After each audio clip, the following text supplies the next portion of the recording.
बिस्मिल्लाहिर्रहमानिर्रहीम सल्लल्लाहु अलैहि व आलिहि वसल्लम रब्बी ज़िदनी इल्मा।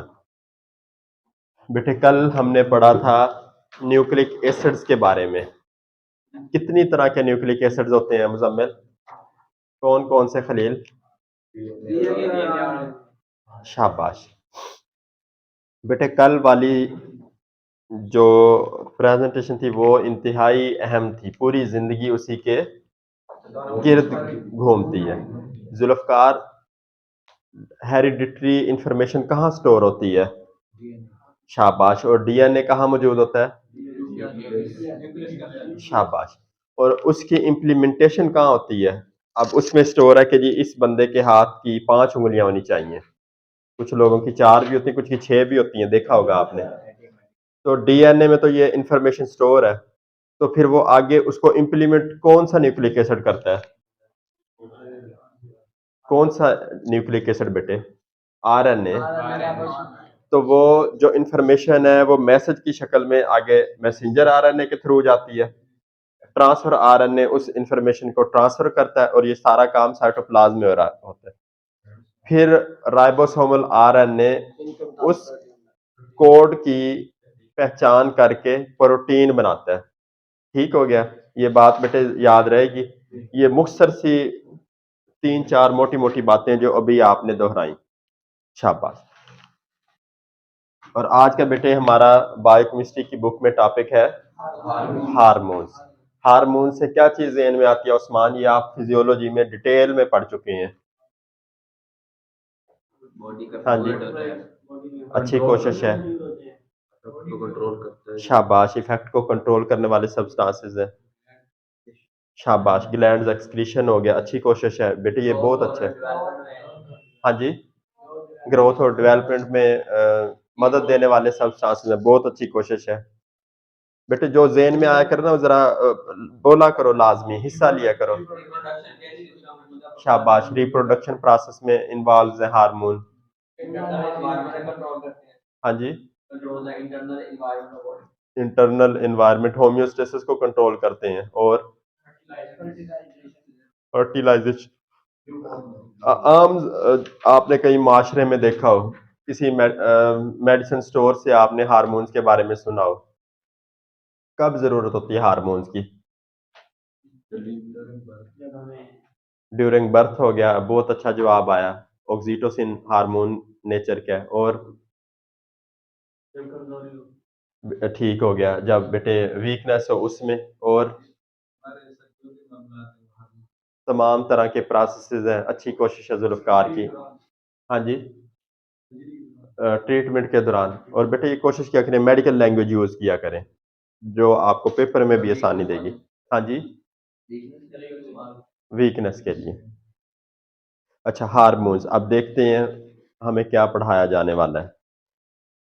These are chemical substances which are secreted into the body fluids by one cell or a group of cells and have a physiological control effect on other cells of the body.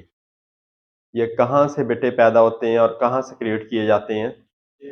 Sales के अंदर पैदा होते हैं और body fluids में इनको डाल दिया जाता है। और कहाँ सेल्स मिलकर ग्लैंड बनाते हैं। ग्लैंड क्या करते हैं? हार्मोन्स को प्रोड्यूस करते हैं, जिस तरह सलाइवरी ग्लैंड्स और पैंक्रियाटिक ग्लैंड। गाल ब्लेडर भी एक ग्लैंड के तौर पे काम करता है। म्यूकस ग्लैंड्स हो गए। और ग्लैंड की 2 किस्में होती हैं, एंडोक्राइन ग्लैंड और एक्सोक्राइन ग्लैंड। ये वैसे इंफॉर्मेशन के लिए मैं आपको शेयर करना चाह रहा हूँ। ये बेटे आप सारा पहले पढ़ तो चुके हैं, सारा भूल गए हैं। Endocrine gland, exocrine. एंडो इन इन शाबाश, अंदर। एक्सो वो ग्लैंड जो अपनी सक्रीशंस को डायरेक्ट ब्लड स्ट्रीम में डालते हैं, उन्हें कौन से ग्लैंड कहते हैं? मसलन जिस तरह पैंक्रियाज में जैसे ही इंसुलिन बनी, इंसुलिन हार्मोन है, तो ये सबसे बड़ी बात आप बताते हुए भूल गए। मार्केट में इंसुलिन मौजूद है, तो बेटे वो क्या है नेचर, बाय नेचर? अगर इंसुलिन ना लगाई जाए, जो मरीज है उनका क्या हो जाए, हाइपरग्लाइसीमिया हो जाए, और जब एक बंदा शुगर बहुत ज्यादा बढ़ जाए तो बंदा एक्सपायर हो जाता है। एंडोक्राइन ग्लैंड वो ग्लैंड है जो अपनी सेक्रीशंस को डायरेक्टली किस में डालते हैं, ब्लड में। मसलन पैंक्रियाज में जब इंसुलिन बनी तो वो डायरेक्ट किस में डालता है, तो पैंक्रियाज कौन सा ग्लैंड है। अब इसी तरह वो ग्लैंड जो अपनी सेक्रीशंस को खाली जगह या एम्प्टी स्पेसेस पे डालते हैं, मसलन जो थूक बनता है वो किधर डाल देते हैं, मुंह में। थूक में तो नहीं शामिल, थूक को खून में तो नहीं शामिल किया जाता है, वो तो मुंह में खाली जगह में डाल दिया जाता है। तो इस तरह के ग्लैंड को क्या कहते हैं, बेटे ये बात याद रहेगी।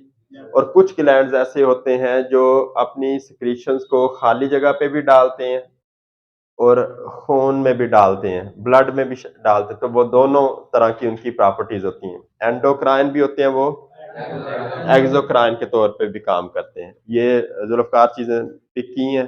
चलो शाबाश, अब मजीद इसे हम देखते हैं कि हार्मोन्स हैं क्या। एंडोक्राइनोलॉजी, ब्रांच ऑफ साइंस या branch of biology which deals with the study of glands, their secretions जिनको हार्मोन्स कहा जाता है, their production, their effects and their and things which are relevant to them in the human body, endocrinology कहते हैं। ठीक हो गया बेटे, अल्लाह ना करे किसी को शुगर हो, जिस तरह अब आप पढ़े लिखे लोग हैं, तो आप उसे क्या कहेंगे, भाई किसे जाके चेक करवाओ। एक बंदे की हड्डी टूट जाए, किस स्पेशलिटी के डॉक्टर के पास बंदे को भेजते हैं आप। अब एक बंदे ने सर्जरी करवानी है तो आप किसके पास भेजेंगे। तो इसी तरह जिस बंदे को हार्मोन्स का मसला हो, जिस तरह किसी के बच्चे पैदा ना हो रहे हो, किसी को शुगर डिस्टर्ब हो, किसी के और ग्रोथ के मसाइल हो, हार्मोन उसकी वजह हो बेसिक, तो आप उसे किसके पास भेजेंगे। शाबाश, जो लोग स्पेशलाइजेशन करते हैं एंडोक्राइनोलॉजी में उन्हें क्या बोला जाता है, एंडोक्राइनोलॉजिस्ट। वो ग्लैंड्स के फंक्शन को और उनकी जो भी एबनॉर्मेलिटीज हैं उनको ट्रीट करते होते हैं या मैनेज करते हैं। ठीक है, ये अब आपने याद रखना है। Endocrinology is the science concerned with the structures and functions of the endocrine glands and the diagnosis and treatment of the disorders of the endocrine system. Endocrine system क्या होता है, the system which deals with glands। ठीक हो गया, उसे endocrine कहते हैं। Endocrine दो तरह के ग्लैंड्स पढ़े हैं ना हमने जुल्फकार, एक्सोक्राइन और एंडोक्राइन। जो साइंस की ब्रांच एंडोक्राइन ग्लैंड को डील करेगी उसे क्या कहेंगे, हाँ, और जो दोनों को डील करेगी उसे क्राइनोलॉजी सिर्फ। ठीक हो गया, क्राइन का मतलब ग्लैंड, ये आपने चीज जेहन में रखनी है। फंक्शंस ऑफ हार्मोन्स, अब क्या कुछ फंक्शन आपके जेहन में आते हैं आफ्ताब।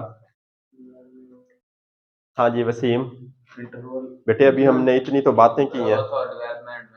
शाबाश, ग्रोथ एंड डेवलपमेंट में, रिप्रोडक्शन में। हाँ जी,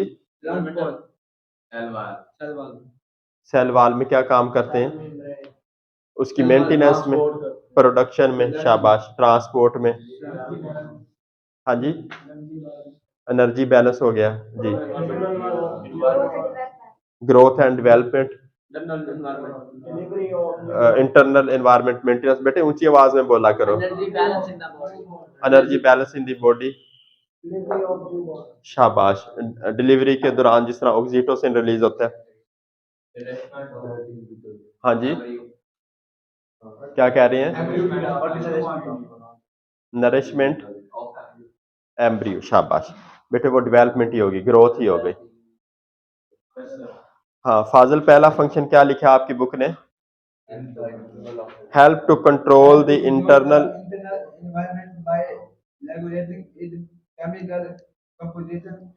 वॉल्यूम। शाबाश बेटे, हमने एक टर्म पढ़ी थी होम्योस्टेसिस, याद आ रहा है आपको। बॉडी के इंटरनल एनवायरनमेंट को एक्सटर्नल एनवायरनमेंट के अकॉर्डिंग रखना, उस चीज को कहते हैं। अब बाहर सर्दी, बर्फ पड़ना शुरू हो गई है, अब ये तो नहीं होगा कि बाहर मौसम ठंडा हुआ है, पता चले अंदर से खून ही बर्फ जम गई है, तो बंदा क्या हो जाएगा? तो अल्लाह सुब्हानहू व तआला ने ये हमारे जिस्म में निज़ाम पैदा किया जिसे होम्योस्टेसिस कहते हैं कि जिस्म बाहर के माहौल के मुताबिक अपने आप को एडजस्ट करता रहता है। सर्दियों में जिस्म गर्म, और जब बाहर गर्मी पड़ रही है, जिस तरह अभी गर्मियाँ आने वाली है, तो क्या होता है आफ्ताब? हाँ, पसीना आता है, हम बार-बार नहाते हैं, हमारा दिल करता है कि खुली हवा में बैठें। तो इस चीज़ को क्या कहते हैं? होम्योस्टेसिस। और इसमें बुनियादी रोल किसका है आसिफ? शाबाश। दूसरे नंबर पे transport of substances through the cell membrane. Cell membrane से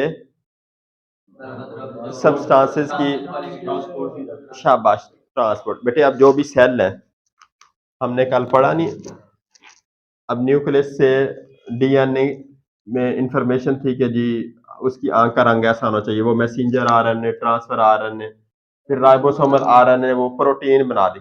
अब वो प्रोटीन तो साइटोप्लाज्म के अंदर बनी है, तो अगर उन्होंने बाहर आना हो तो कौन उसमें मदद करेगा? फाजिल? शाबाश। हाँ नवीद, कौन हेल्प करता है?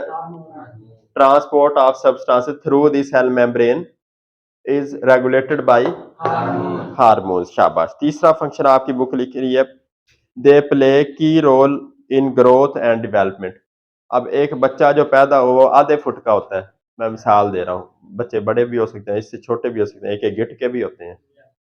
तो उनकी जो ग्रोथ और डेवलपमेंट हो रही होती है, ग्रोथ कहते हैं साइज का बढ़ना, डेवलपमेंट किसे कहते हैं?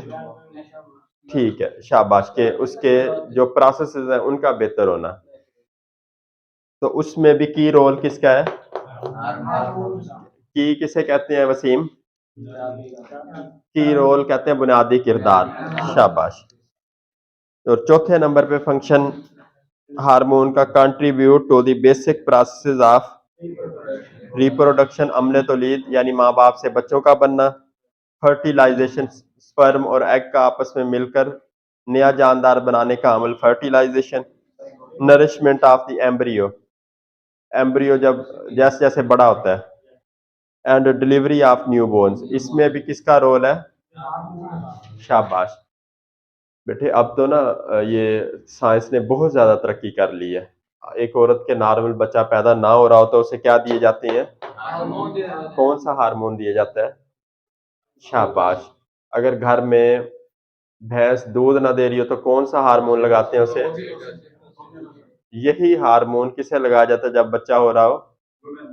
शाबाश, ये आपने याद रखना, ऑक्सीटोसिन हार्मोन इन नेचर के। तो उसका बेटे काम क्या है कि वो जो जहां बच्चे या हम इंसान जहां से पैदा होते हैं उस रास्ते को डायलेट कर देता है।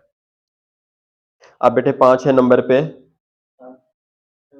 Regulate metabolism and energy balance in the body. Metabolism और एनर्जी बैलेंस में मदद देता है। ये हमने फंक्शंस ऑफ हार्मोन्स मुकम्मल कर लिए।